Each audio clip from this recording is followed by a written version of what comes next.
Assalamualaikum semuanya. Waalaikumsalam, Bapak. Oke. Gimana hari ini udah makan siap hari ini? Sudah. Harus semangat belajar. Iya, Pak. Sebelum kita memulai pembelajaran, kayaknya Bapak absen dulu. Denis? Ya Pak. Bapak sendiri. Patra? Hadir, Pak. Cindy? Hadir, Pak. Wika? Hadir, Pak. Niken? Pak. Oke, semua nampaknya? Hadir, Pak. Oke, masuk. Terus. Oke. Mungkin sebelum kita memulai pembelajaran pada hari ini, di sini Bapak mau menjelaskan alur belajar kita pada hari ini. Mungkin yang pertama itu kita akan melakukan pretest untuk mengetahui sejauh mana pemahaman awal kalian untuk materi apa kali ini? Energi alternatif. Jadi kita akan melakukan pretest untuk mengetahui pemahaman awal kalian tentang materi energi alternatif. Setelah pretest nanti akan ada penjelasan materi dari Bapak. Terus kalian akan mengerjakan KPD, nanti akan menuju kelompok, dan terakhir itu ada post test dan penyimpulkan. Oke.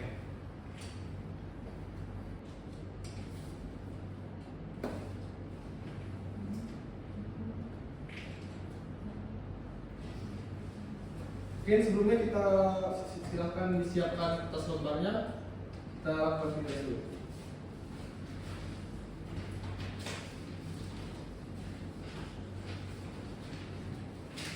Oke. Soalnya nanti Bapak bacakan, kalian nanti langsung jawab. Soal yang pertama itu, apa yang dimaksud dengan energi alternatif? Berikan dua contohnya.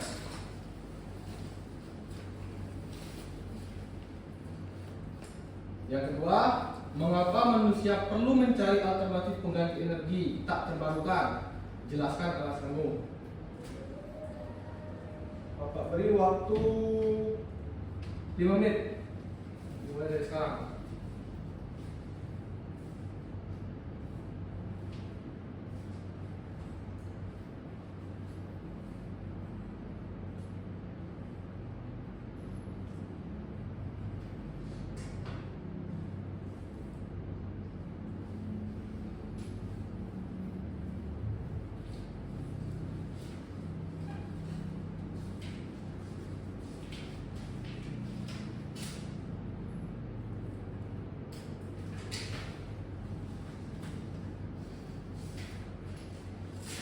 Oke, kalau sudah selesai, ya, silakan untuk kelas dikumpulkan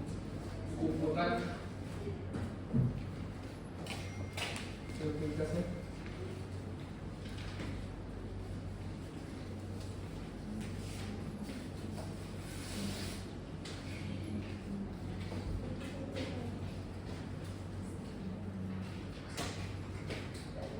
Terima kasih. Nampaknya kalian belajar ya. Belajar betul belajar ya, belajar sungguh-sungguh mencari jawaban ini. Oke, sebelum kita masuk ke materi, di sini Bapak akan membacakan tujuan pembelajaran kita terlebih dahulu. Ya. Tujuan pembelajaran kita pada hari ini yaitu peserta didik dapat mengidentifikasi konsep energi alternatif. Selanjutnya peserta didik dapat menjelaskan jenis energi alternatif beserta contohnya. Selanjutnya serta menganalisis keuntungan dan tantangan penggunaan dalam kehidupan sehari-hari. Jadi itu tujuan pembelajaran kita pada hari ini.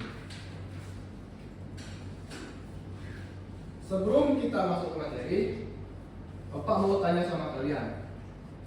Kira-kira apa itu sumber energi? Ayo, bisa jawab?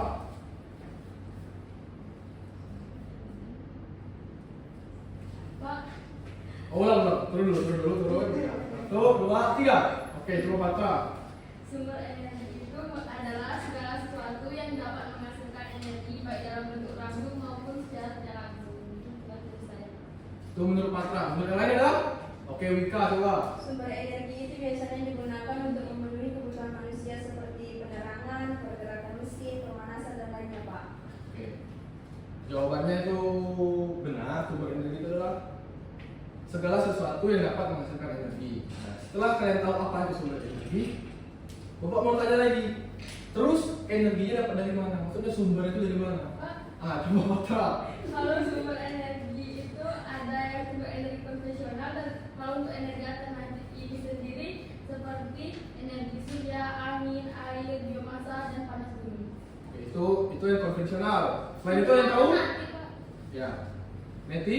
Kalau menurut saya itu sumber energi itu sebenarnya terdiri dari dua, ada energi terbarukan dan yang tidak terbarukan. Untuk energi terbarukan atau alternatif itu sumbernya seperti yang dikatakan Pak Kak tadi, ada energi surya, angin, air, biomasa maupun geotermal. Sedangkan sumber energi tidak terbarukan itu contohnya berasal dari bahan bakar fosil dan bumi. Oke, itu ya.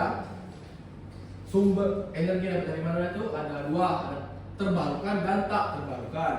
Yang terbarukan itu kayak air, angin, matahari. Yang tak terbarukan itu kayak fosil. Yang tak terbarukan itu kayak fosil dan lain sebagainya. Nah, sekarang itu sebagian besar sumber energi yang kita gunakan dalam bumi ini, dalam kehidupan sehari-hari itu bersumber dari energi fosil, itu minyak bumi dan lain sebagainya. Nah, kita tahu sumber utama kita saat ini adalah fosil. Bagaimana jika sewaktu-waktu sumber energi fosil ini habis? Menurut kalian bagaimana? Ada yang bisa jawab? Apa yang akan terjadi jika semua energi tak terbarukan di bumi ini habis? Kira-kira bagaimana? Krisis energi. Krisis energi. Alif? Beralih ke sumber energi alternatif. Nah, betul ya. Beralih ke sumber energi alternatif. Contohnya itu kayak air, angin, matahari, geotermal, biomasa dan lain sebagainya.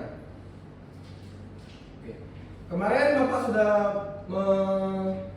memberikan tugas untuk mengamati video kepada kalian. Coba kita play aja videonya ya. Oke, Pak.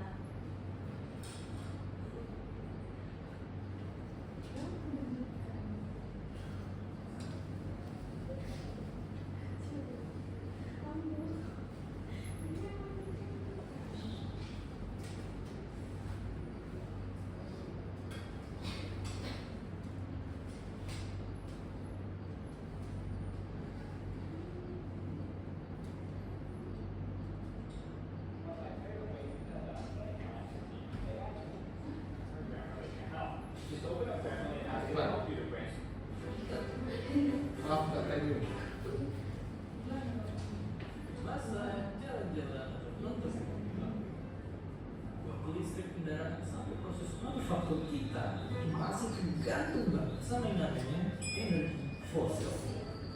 Tapi mungkin kita semua juga udah tahu kalau energi fosil itu nggak baik buat lingkungan kita.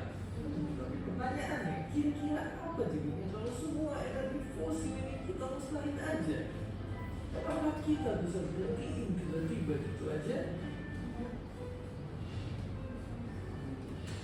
Saya tentu saja enggak, karena banyak aspek-aspek di hidup kita akan langsung tergantung. Korban pertama adalah listrik.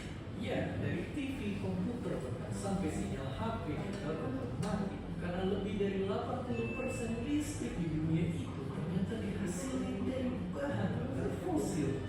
Jadi buat yang tinggal di tempat ini, kita nggak bakal bisa sampai. Dan setelah itu, mobil-mobil pun nggak bisa isi bensin karena pom bensin kosong. Bukan berarti mobil listrik tapi rasa sama listrik yang berasal dari energi fosil. Baterai yang untuk truk nggak akan bisa di-charge. Dan tentu saja itu cuma sebagian kecil aja.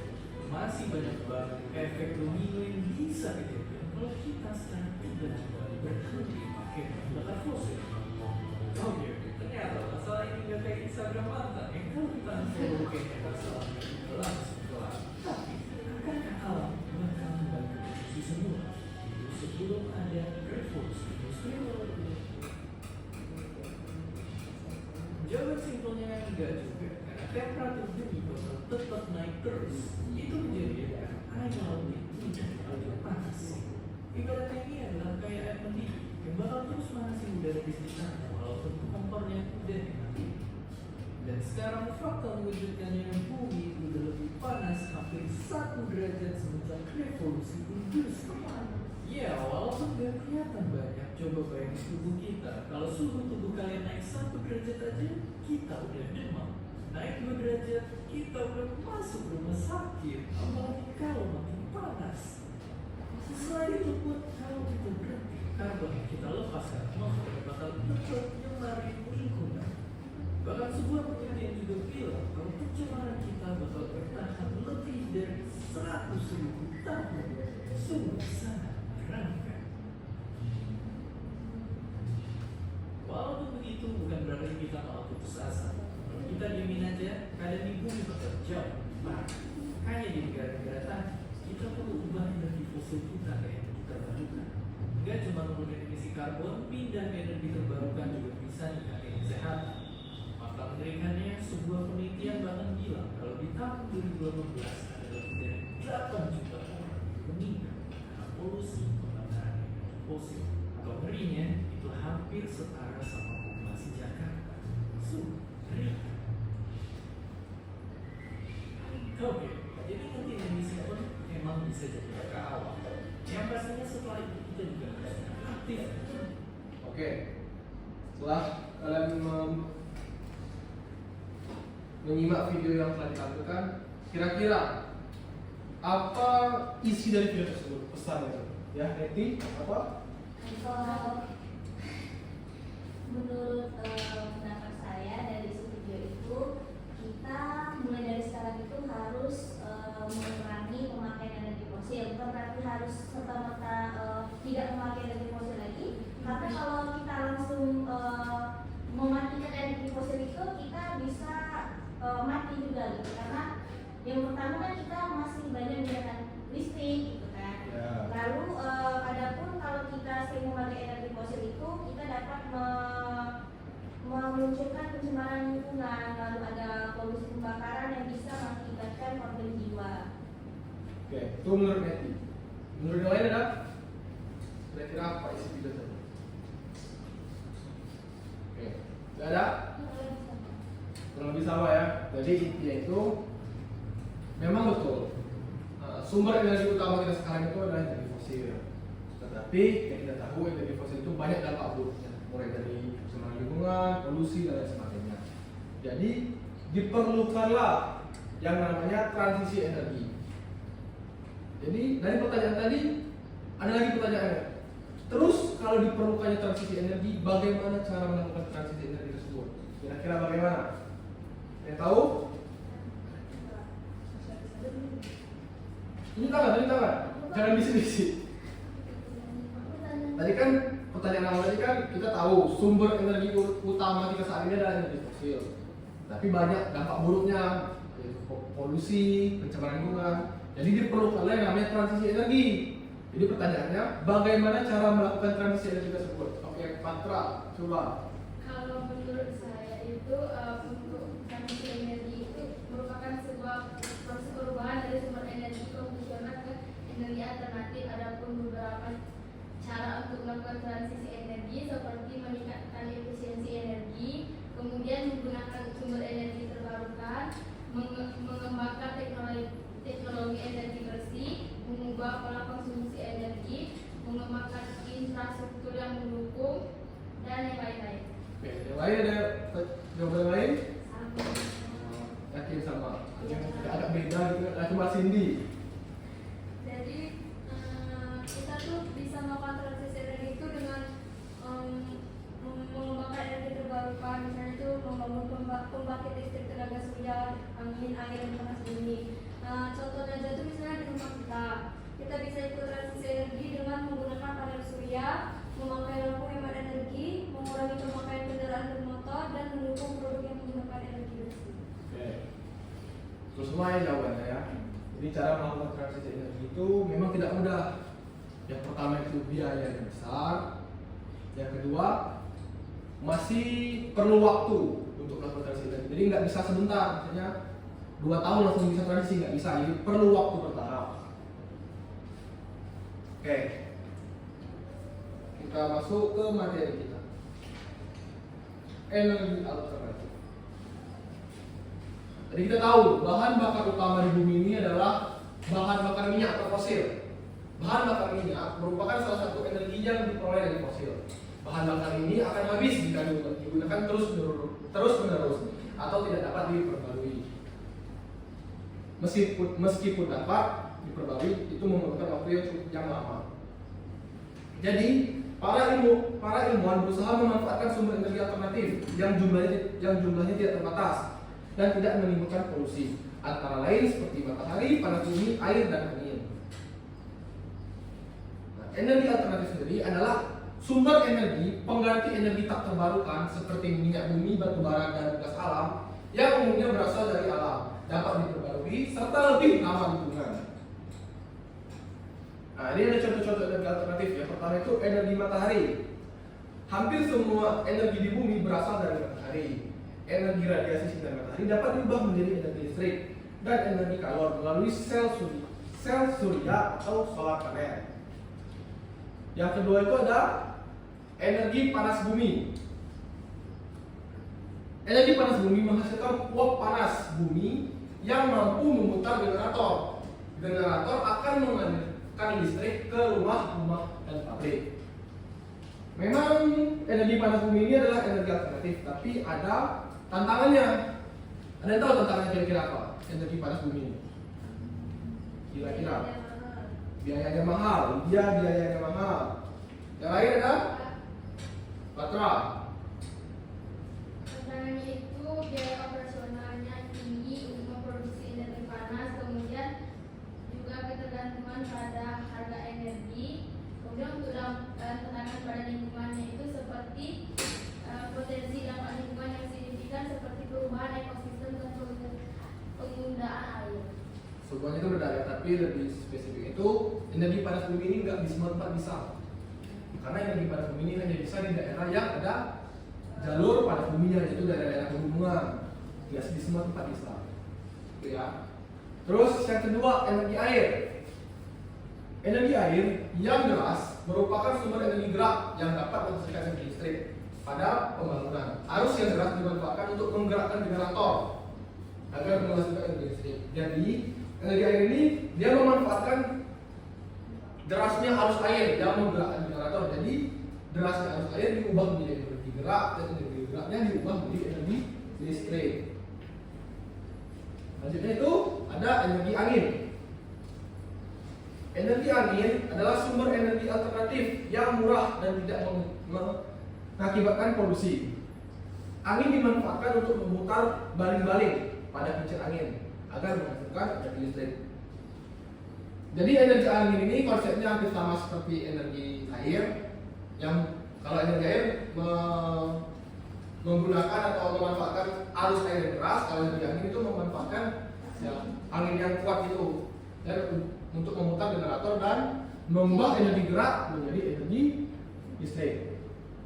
Nah, di sini ada kelebihan dan kekurangan energi alternatif. Yang pertama itu ada kelebihan. Yang pertama tidak dapat diperbarui. Yang kedua, ramah lingkungan. Yang ketiga, mengurangi ketergantungan terhadap energi fosil. Yang keempat, mengurangi polusi udara, air, dan tanah. Walaupun energi alternatif ini banyak kelebihannya, tetapi dia juga punya kekurangan. Pertama itu biaya instalasi awal yang cukup mahal. Tadi biayanya mahal. Yang kedua, ketergantungan dengan kondisi alam, cuaca dan lokasi. Nah, seperti energi panas bumi tadi kan, tidak di semua tempatnya bisa. Dia hanya bisa di tempat-tempat yang jalur, kalau istilah itu jalur-jalur fire of rain, jalur panas bumi, cincin api, jalur cincin api. Yang ketiga itu beberapa jenis memerlukan teknologi yang tinggi, seperti panel surya tadi kan, dia memerlukan teknologi yang tinggi.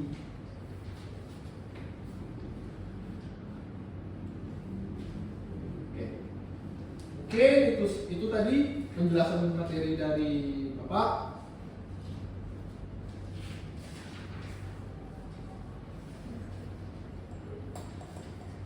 Selanjutnya kita tadi seperti yang sudah dijelaskan pada awal pertemuan tadi, alur pembelajaran kita pada ini setelah ada penjelasan materi kita akan menggunakan KPD.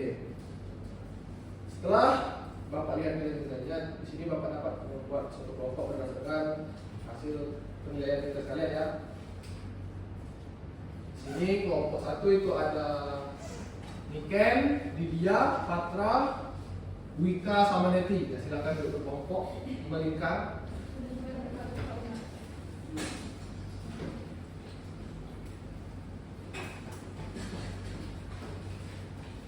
Kelompok 2 ada Cindy, Lexa, Doesti, Niken, sama Dennis. Silakan duduk melingkar. Yuk, melingkar yuk.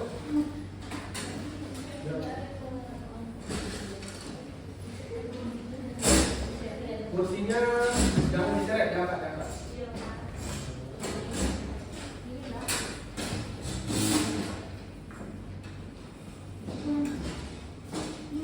Yang ketua kelas silakan ambil alat ini.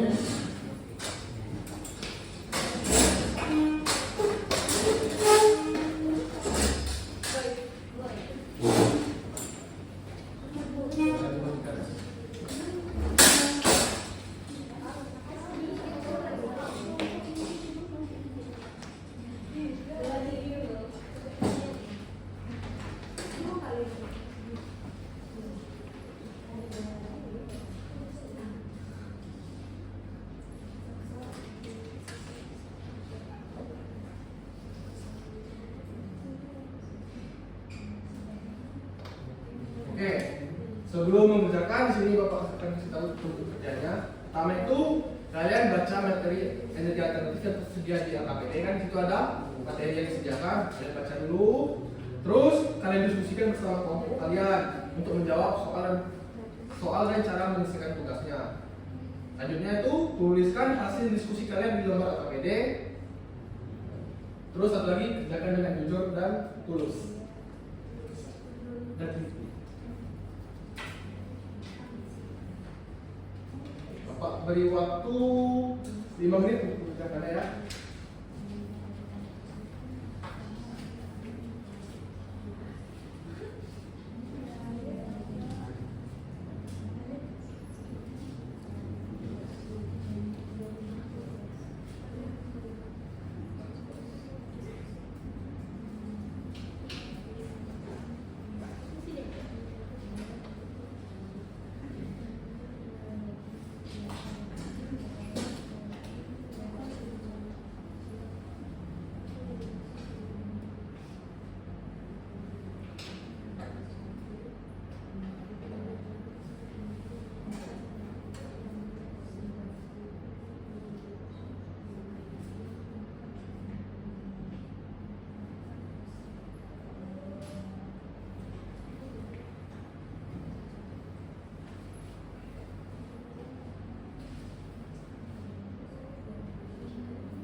Bagaimana? Ada kesulitan untuk mengerjakannya?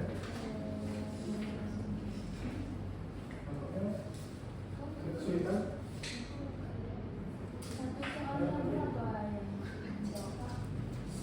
Semaksimal. Kelompok 2 bagaimana? Kelompok 2 aman?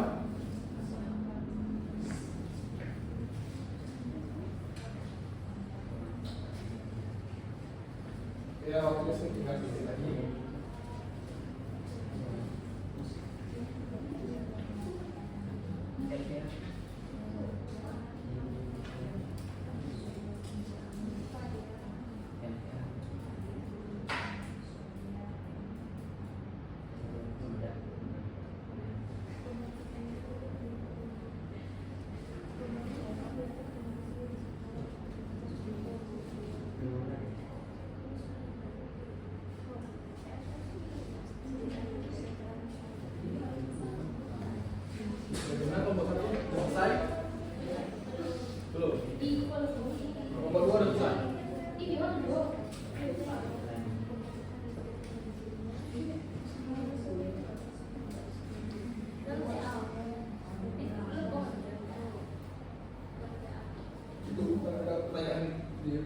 pertanyaan ke terakhir ya. Energi alternatif semua tamu. Di Lebong ada, di Mulais ada, di Suro ada.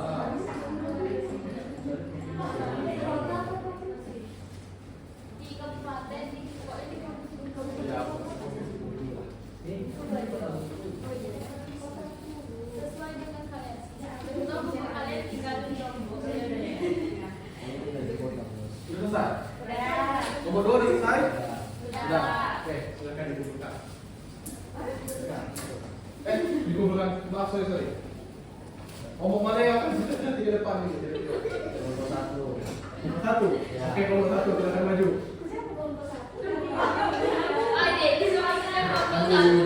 Kayaknya bermakan nggak fokus.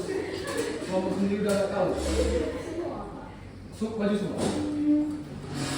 Moderatornya Neti, pemateri 1 Patra, pemateri 2 Ika, notulennya Lydia. Oke, silakan.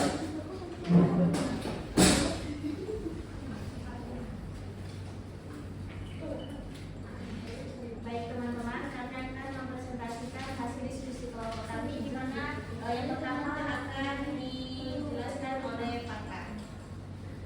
Baiklah teman-teman, saya akan membacakan hasil dari diskusi kami tentang energi alternatif. Yang pertama itu, adapun jenis-jenis energi alternatif yang tertera pada gambar yaitu energi angin, matahari, air, serta biogas. Kemudian apa yang dimaksud dengan energi alternatif menurut kelompok kami yaitu energi alternatif itu merupakan energi pengganti dari energi tak terbarukan dari energi alam dan energi alam.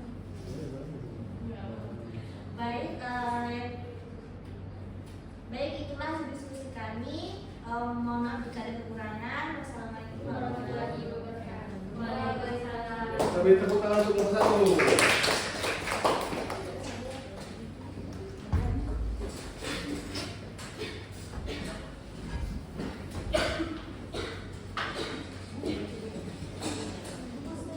Baik, setelah kalian mengisi LKPD, terus sudah memperhatikan video, terus mendengarkan penjelasan dari PowerPoint, kira-kira ada yang bisa menyimpulkan tentang materi kita pada hari ini? Oke, coba Neti.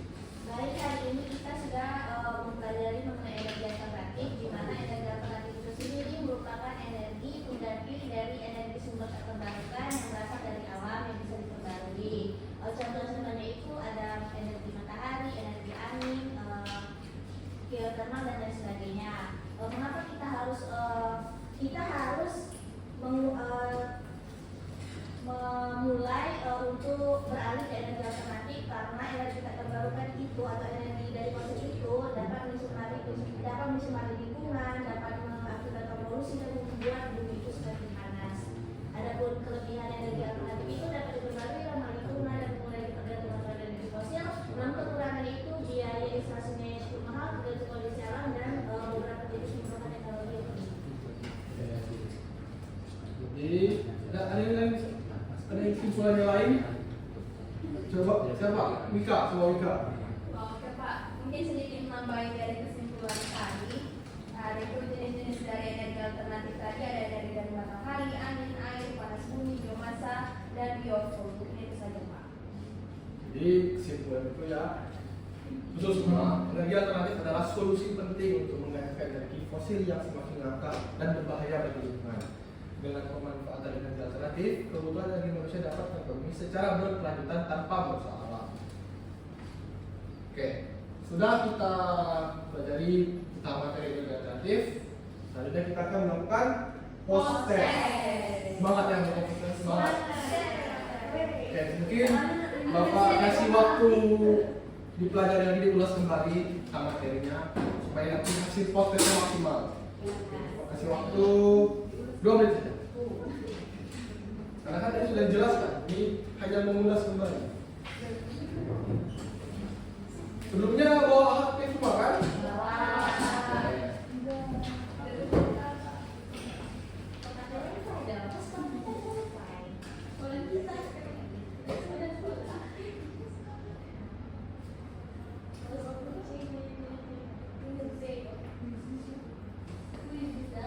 kuisis. Buka sih, buka di. Ini kami manual atau bisa di manual?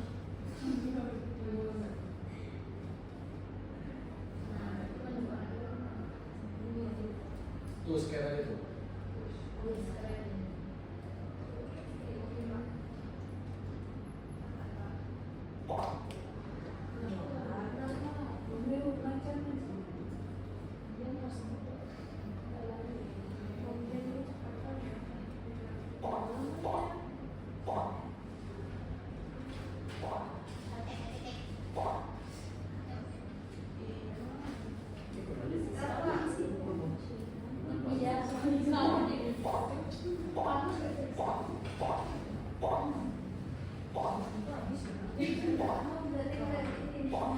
Udah masuk semua?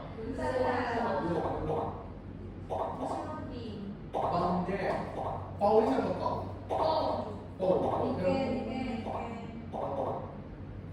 LXX. Saya. PWS ini siapa? Rosti. Udah semua masuk? Oh, belum juga. Siapa yang belum masuk? Lydia.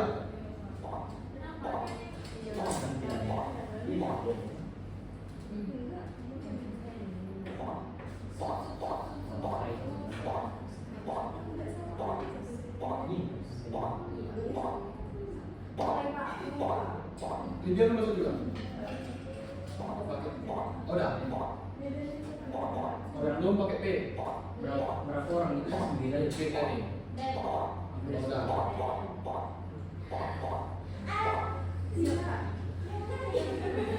Udah siap? Udah yakin bisa belajar siap? Oke.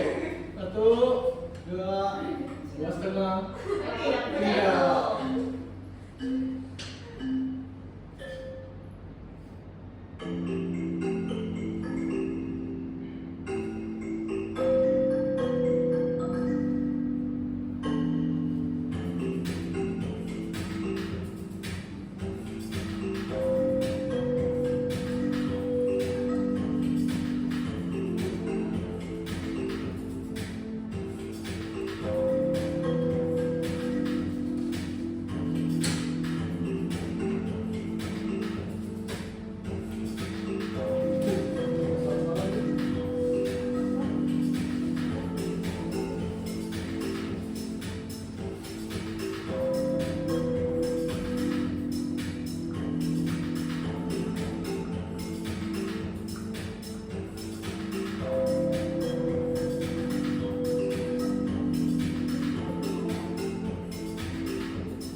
Udah semua ini?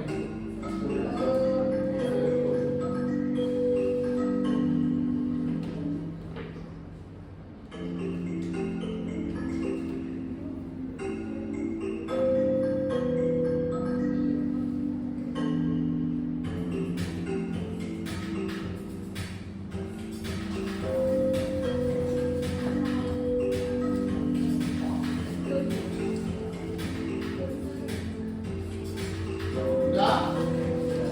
Udah ya? Jadi ada 2 yang sampai. Betul. Bang deh. Patra, Neti, sama Po. Oh sama Po? Niken. Oke, untuk para juara kita ke depan. Apa kau? Ini kenapa marah? Ini kenapa marah-marah? Aja udah depan. Tapi juara nih, Neti, Patra, sama Niken ya. Oke. Oke, juara, selamat bekerja. Betul, betul.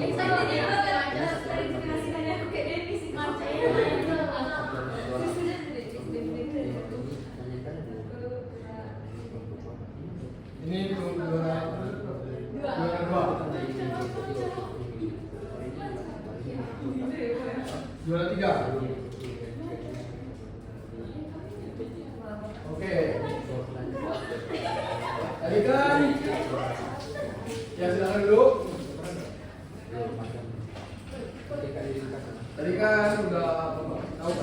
yang nggak cuma yang di luar tapi yang aktif juga. Berhubung yang paling aktif itu Patra Samara, kita sudah dapat hadiah, jadi kita ambil yang paling aktif yang kedua, yaitu Wika.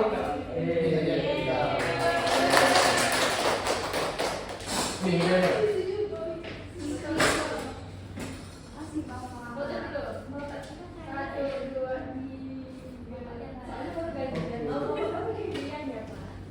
udah selesai retest, sudah selesai materinya, udah selesai post-test, terus jadi kita kan sudah mempelajari tentang energi alternatif, udah tahu apa itu pengertian energi alternatif, udah tahu sumber-sumbernya dari mana, udah tahu apa aja kelebihan dan kekurangannya. Nah, sudah juga menyimpulkan tentang materi yang sudah kita pelajari dari awal sampai akhir. Mungkin itu saja materi pembelajaran kita pada hari ini. Untuk pertemuan selanjutnya, Bapak akan memberikan kalian tugas, yaitu mengerjakan latihan soal pada halaman 34 di LKS.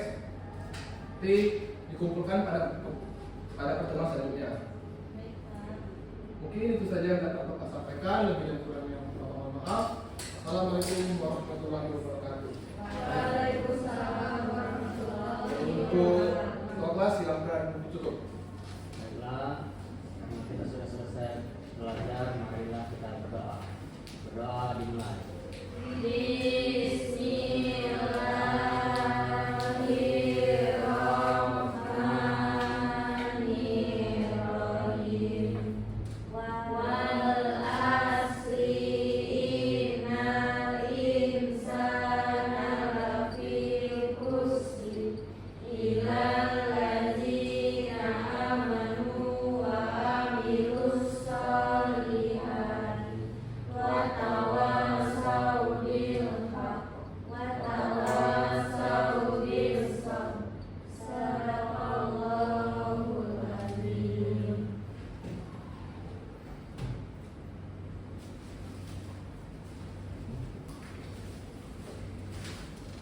Terima kasih. Sama ya, memang sub konsep yang diambil yang berbeda ya, sama lainnya. Tapi tadi kalau kita lihat dari modulnya, sebenarnya ini pendekatan yang dipakai itu tidak KSE ya. KSE itu adalah pendekatan soft skill-nya. Jadi kalau KSE itu tersirat, gitu. Tidak ada di dalam modul pembelajaran pendekatan KSE. Ini kan hanya ibu mencontohkan untuk labeling kemarin kan. Contoh labeling itu seperti ini yang anda semua gitu kan. Jadi pendekatannya bisa pakai TRL kemarin kan, atau scientific kalau K13 gitu ya, atau macam-macam ya pendekatan yang bisa.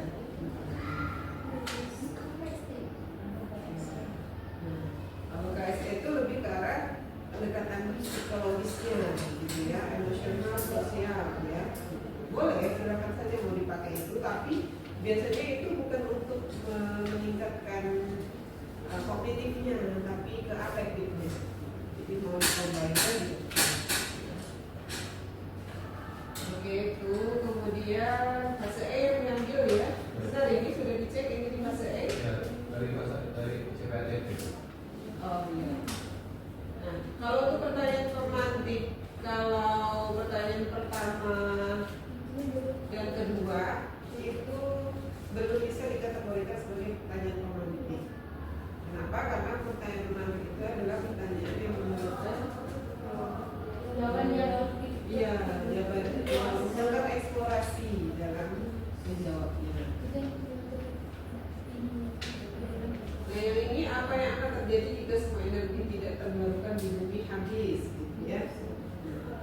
Nah, itu boleh silakan gitu jadi pertanyaan pemantik. Artinya setiap individu tentu akan memunculkan jawaban yang berbeda. Kuncinya gitu, sehingga jadi diskusi nanti. Gitu. Nah, untuk tujuan pembelajaran karena kemarin kita akan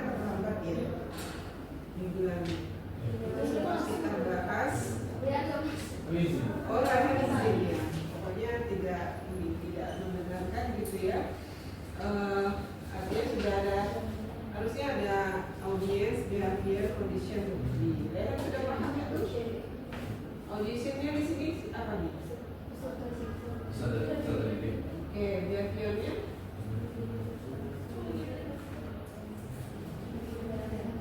Behaviornya apa? Mengidentifikasi bahasa dan gangguan. Mengidentifikasi ya. Conditionalnya? Belum ada ya, belum ada pada proses apa dia, kemudian degree-nya juga belum ada. Kemudian sebaiknya jangan disatukan karena belum tentu kondisionalnya sama. Misalnya untuk mengidentifikasi bisa saja kondisionalnya melalui pemaparan video, begitu kan. Kalau untuk menjelaskan mungkin melalui kegiatan di diskusi, gitu kan. Belum tentu kondisionalnya sama dan belum tentu degree-nya sama. Gitu. Jadi pisahkan saja. Nah, apakah benar ini mengidentifikasi dan menjelaskan untuk fase E tadi? Fase E tadi mana? Fase E tadi mana? Terus tadi ini memiliki kemampuan untuk responsif terhadap isu-isu global yang berperan aktif dan memberikan penyelesaian masalah. Ini kayaknya tak potong ya. Fase E ini masih panjang perjalanannya. Nah, untuk melihatnya kita harus capaian akhir dari fase E ini kita harus lihat lagi satu paragraf utuh ya dari fase E ini. Boleh dicantumkan, boleh tidak sebenarnya CP-nya, tapi sebaiknya dicantumkan supaya dia sinkron urutan gitu antara CP lalu TP. Bahkan kemarin ada yang membuat indikator ya, indikator pencapaian TP, indikator pencapaian juga pembelajaran itu bagus bagi. Kemudian tadi alokasi waktunya Rehan mulai di 13 berakhirnya di 13.56, mungkin berarti lagi ya. Kemudian Alif tadi mulai di 13 pas, berakhirnya di 14 pas tadi, kemudian berakhirnya di 14.37. Juga sama ya dilatih lagi untuk pengelolaan manajemen waktu. Yang di sini karena KSE, kalau Raihan mau pakai KSE belum bisa melihat gitu ya di modulnya. Kalau misalnya Raihan kira-kira Raihan sudah tahu tidak waktu untuk merancang modul ini pakai pendekatan apa? Ini kan sebenarnya modul yang kemarin, tapi diubah yang ibu koreksi kemarin yang sama ada gitu. Yang harus dipahami lagi ya, antara ingat teman-teman ya, ada pendekatan, ada model, ada metode, ada strategi, ada teknik atau taktik ya. Nah, kelima itu harus dipahami betul. Jadi adaptasi ke depannya harus diimplementasikan pendekatan dan model minimal ya. Metode itu udah pasti include karena metode biasanya dalam satu mahasiswa memahami dalam satu proses pembelajaran biasanya banyak metodenya, ada diskusi dan menjawab, ceramah, mungkin semua metode. Ada yang menyatakan di awal kalau metode itu misalnya pakai metode eksperimen, maka tentu di dalam metode eksperimen itu sudah ada demonstrasi, sudah ada ceramah, sudah ada diskusi, sudah di metode eksperimen saja kalau memang di dalamnya ada eksperimen, ya satu saja. Itu sehingga kalau dalam implementasinya lumayan ini ya interaktif begitu ya, interaktif, tapi ada beberapa hal yang masih perlu ditekankan, perbanyak lagi pemindahan giliran, perbanyak lagi interaksi klasikal. Boleh itu teman-teman mungkin takut memunculkan jawaban klasikal, tapi itu tidak masalah, jangan dijadikan asesmen saja untuk memunculkan jawaban klasikal. Misalnya selalu gitu, kalian akan makan gitu kan. Nah, tapi untuk memunculkan energi ya silahkan saja, cuma jangan dijadikan sebagai asesmen formatif. Tadi di awal itu terkendala atau memang mau tertulis? Ya. Tesnya. tes nggak berpikir sih di PPT itu kan lupa tujuan pembelajaran. Karena tujuan harusnya siswa dulu kan yang diprioritaskan, tapi karena PPT itu lupa dicantumkan, jadi sedangkan modulnya tidak dibagikan di grup karena ada jawaban itu, jadi terpaksa mereka yang bacain sendiri tujuannya. Oh, tidak apa-apa kalau yang membacakan, kalau mungkin ada yang mau bisa mengulangi tidak tujuan pembelajaran kita apa. Tujuannya itu adalah bersama-sama mengetahui. Jalannya banyak, mengatikannya. Satu diminta membaca, satu diminta mengulangi, gitu ya. Tidak harus saklek siswanya membacakan. Yang penting semuanya sama-sama mengetahui. Boleh cupik 2 atau 3 sudah didiknya kalau lebih dari 1 membaca. Pada saat pembimbingan kelompok ada instrumen kan yang dilakukan penilaian? Lupa. Cuman bertanya ada kesusahan tidak? Ya, harusnya sudah tertanam di dalam diri kita. Kalau kita berpembimbing kelompok itu ada yang dibawa, instrumen apa yang dibawa gitu ya. Baik untuk afektif maupun psikomotor. Bawa saja gitu ya. Ini kemudian kita lihat di ini instrumen-instrumen ini jangan dijadikan lampiran saja, harus dilakukan implementasi ya, pengambilan datanya. Modelnya PBL ya semua, sama PBL juga. Tapi menurut Raihan PBL itu problem based learning.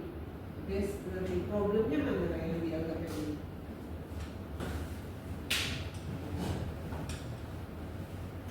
Problemnya apa?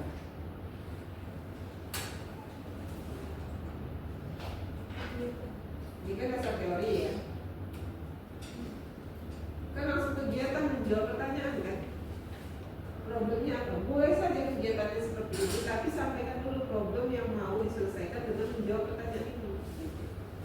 Kira-kira kalau nanti dia menjawab pertanyaan ini, nanti problem di atas itu terselesaikan. Maka harus ada problem ininya. Kalau PBL ada masalah yang harus dipecahkan. Boleh kasih dasar teori boleh. Tapi tujuannya juga nih, diingatkan kembali, tujuan itu harus sesuai dengan tujuan pembelajarannya. Tujuan di LKPD bisa sama persis dengan tujuan pembelajaran, bisa bagian dari tujuan pembelajaran. Misalnya ada tujuannya 2 tadi kaitannya. Oh yang LKPD itu Bu, yang tujuan kedua saja. Yang tujuan pertama itu sebelum LKPD mereka udah bisa capai.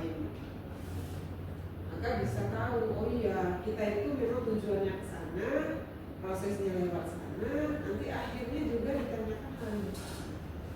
Jangan nanti tujuan pembelajarannya A, prosesnya pakai B, nanti pas assessment terakhir ditanyain C. Itu bahaya ya, tidak ada sinkronisasi antara persiapannya, implementasinya, dan evaluasi. Ya, harusnya sinkron. Itu, tapi sudah ada progres ya dari praktik terbimbing yang lalu. Cuma modulnya